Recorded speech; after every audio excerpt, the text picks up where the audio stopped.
Welcome back to the Mountain Morning Show. The Wasatch Wildlife Weekend is coming up this next month, and in studio, some of the folks that have a big deal to do with the weekend. We have from the Great Basin Wildlife Rescue, Ken Levin, he's the chairman of the board, and also two of the volunteers here. We have Haley and Dean with some really special friends joining us this morning. How are all you guys today? Good morning. Wonderful. Good morning. It's nice to have you here. Thank you so much. We have moonshine. This is a snowy? A barn owl. A barn owl? I'm just guessing. This is why you guys are here. So we know. So we have moonshine and also Catherine. These are just such beautiful creatures. So before we get into them, Ken, fill us in on what Great Basin does and really what your role is in the community. Well, Great Basin Wildlife Rescue is a totally volunteer nonprofit, and basically a rehabilitation of wildlife, all wildlife. We specialize in raptors, as you can see, eagles, owls, hawks, and also orphan black bears. Wow. So, and our main push is to put them back into the wild, which we do with anywhere from 150 to 300 a year.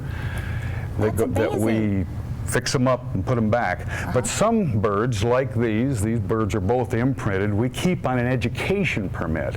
And so we go to schools and expos and military ceremonies and any place anybody will have us, even to Park City. Nice. Well, I'm happy you guys are to here show this them off morning as well, bright and early. And thank you so much for having us here. Absolutely. This is so neat to have you guys here. So, Haley, let's begin with Moonshine. Tell us a little bit about him. Where's he native to? He's native to Utah, so all around here. Where he hunts, his habitat is going to be out in the fields. So he loves to hunt mice, and you can see that he has no feathers down here around his talons. Means he doesn't get caught up in the brush. Things don't get caught up in those feathers down there. And so he has amazing, amazing hearing. One ear is up here and one is down here. And then the face of his facial disc just hones in all that sound, so he can hunt really well. And he's going to talk to you too. What was he doing there? What was that? A little hiss.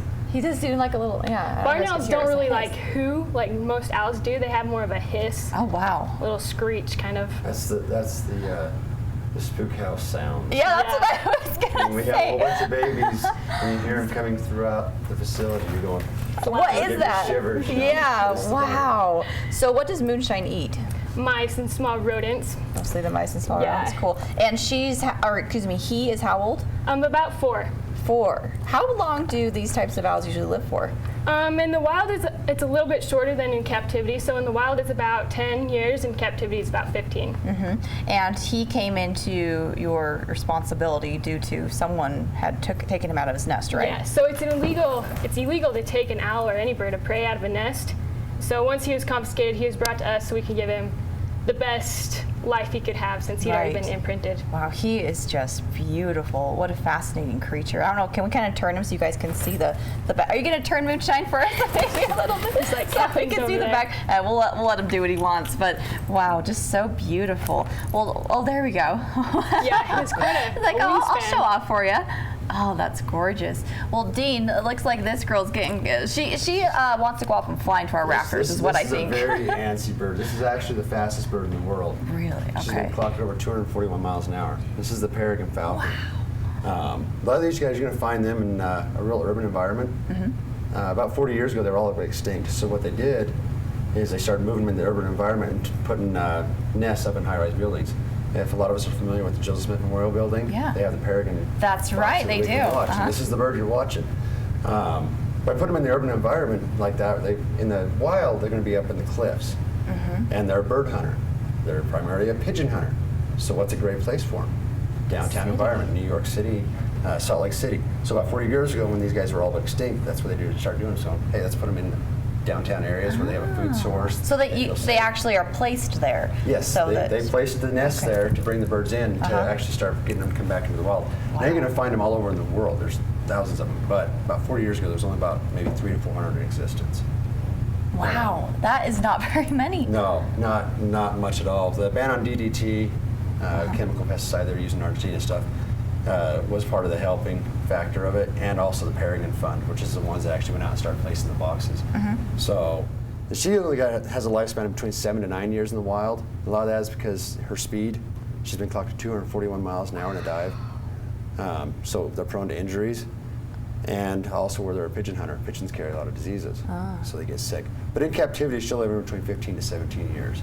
So and she's one of the primary birds we take out and I do a lot of shows with her, and a lot of people just So you love know to see her well? We've been working together, just me and her personally, almost 5 years now. Wow. Catherine's a rock. She's my baby girl. So. Well, she seems to like it, but like I said, they both want to go off and fly into our If you rafters look really here. closely, you'll actually see she's got little hearts on her chest. She's one of the few peregrines. Oh, yeah. See little hearts on her chest? I do.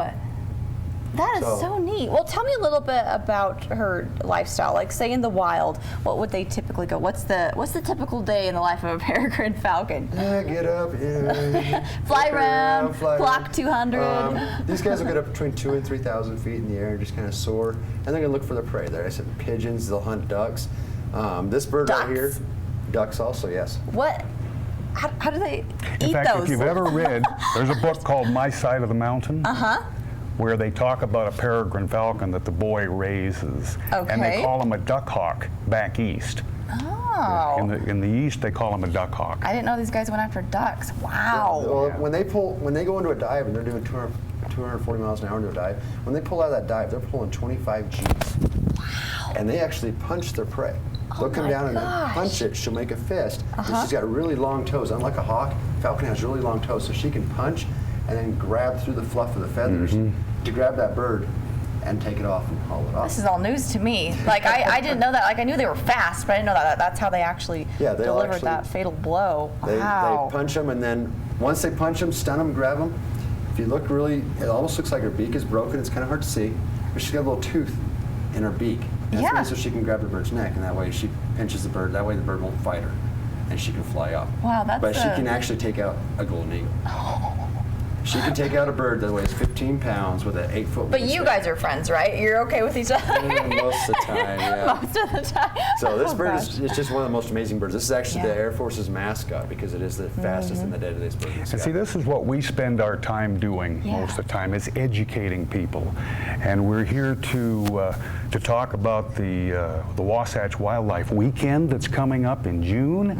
And we'll be there educating everybody we can. We love to get out and educate young people because we feel like when you see them up this close, you see the beauty of, and they will appreciate them, how they respect wildlife. And so that's kind of our mission, is to educate the world on the beauty of During this Wasatch Wildlife Weekend, we'll have multiple birds there. lots of birds. Different owls, great horned owl, falcon, obviously, and hawks. But we're also going to be releasing a raptor back into the wild. Wow, We're not what a sharing neat it is yet. It's going to be a experience to big see. surprise. Yep. But we will be doing that on Saturday. And it's the Wasatch Wildlife Weekend. It's going from June 19th to June 21st. the 21st. 21st, Saturday. Saturday 21st is when we're going to be doing it. We'll be releasing And it's in Heber at the UVU campus. There is its headquarters, and there'll be lots of bird watching and educational classes and photography, and it sounds like the most fun they could have gonna be since. fun. I think so. Well, that's what's so neat is that, I mean, the birding and the bird watching, the raptor release, that's just, you know, a portion of the full day. There are so many activities going on, so many partners involved with this, of course. Great Yes, Basin yes, and Wildlife we- Rescue being one of the main ones. They are, yes, and we're so happy that UVU has seen to put this as part of their community education program, and we are extremely thankful to the Division of Wildlife Resources for their input and their involvement with it, Absolutely. making it possible. That's right. So- Well, thanks for what you guys do for the community, for educating all of us, for educating me this morning. I hope you guys as well learn some new things. We'll let you guys get off stage so I think the lights aren't being nice to these guys, but they are such beautiful creatures. So thank you so Thank you, much, Chelsea. Ken Thank and you so Haley and much. Dean, for joining us this morning, and to Catherine and Moonshine. We'll be right back after this break with more on the Mountain Morning Show. We're talking about the Utah Olympic Park. That's up next.